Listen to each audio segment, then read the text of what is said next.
que essa guerra está acontecendo? Para explicar isso, eu tenho que voltar ao ano 132 de nossa era. Nessa época, o imperador de Roma era Adriano, e quem dominava toda essa área da terra de Israel hoje era o Império Romano. E havia um líder revolucionário judeu chamado Bar Kokhba, que tentou uma revolução contra Roma. A sua revolução isso foi de 132 a 135 de nossa era.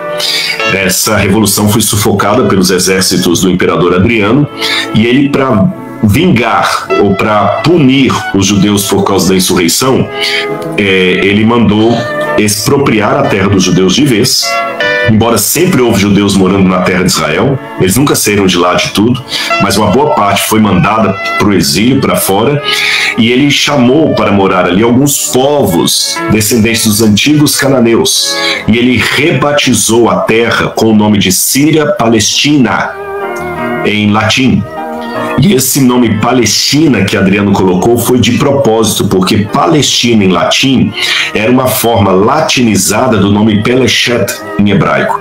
Pelechet em hebraico significa filisteu, e em hebraico a letra P e a letra F é a mesma letra. Só diferencia se você colocar um dagesh, um pontinho dentro ou tirar, de modo que Palestina ou Filistina significava terra dos filisteus.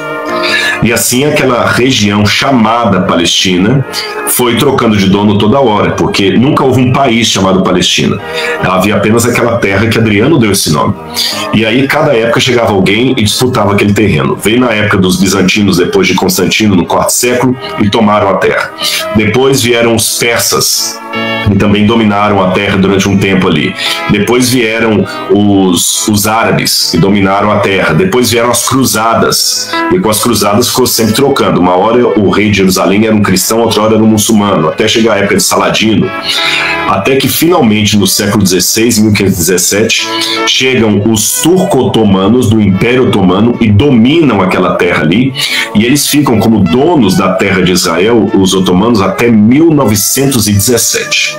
Em 1917, quando termina o poder dos sultões otomanos e cai o Império Otomano, aquela região agora estava, depois da Primeira Guerra Mundial, sob o mandato britânico.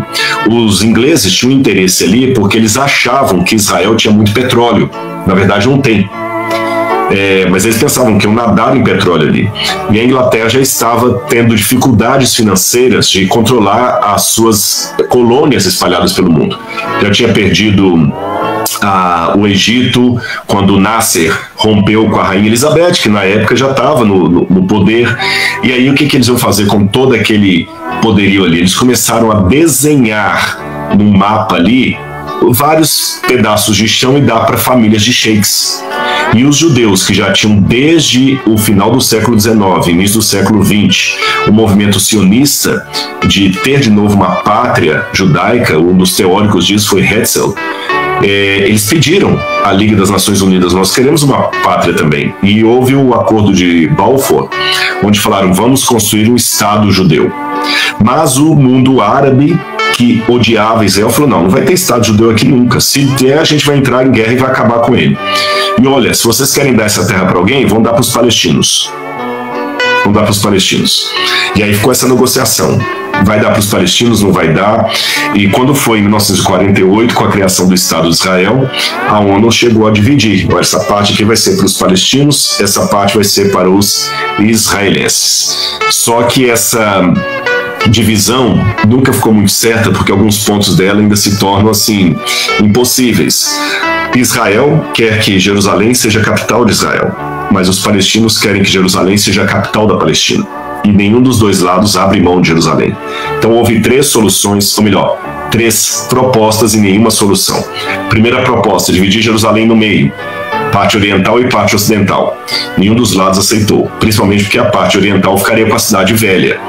Nenhum dos dois lados aceitaram. Segunda proposta: não dar Jerusalém para ninguém e Jerusalém se tornar um corredor neutro ali, uma cidade de controle internacional. Nenhum dos dois também aceitaram isso. Até que em 1967, Israel domina Jerusalém, tomando-a da mão dos jordanianos, da Jordânia. e aí estabelece o Estado de Israel, deixando a faixa de Gaza, a princípio dominada por Israel. Depois Israel foi aos poucos, nos acordos que foram feitos, foi entregando a faixa de Gaza para a autoridade palestina. A faixa de Gaza e uma outra parte que pega Belém, Jericó, a Cisjordânia ali. Em 87, o Hamas assume o poder ali na parte de Gaza. Eles dão um golpe, eles brigam com o Fatah, assumem o poder e eles declaram nitidamente que querem varrer Israel do mapa. A proposta do Hamas é destruir Israel.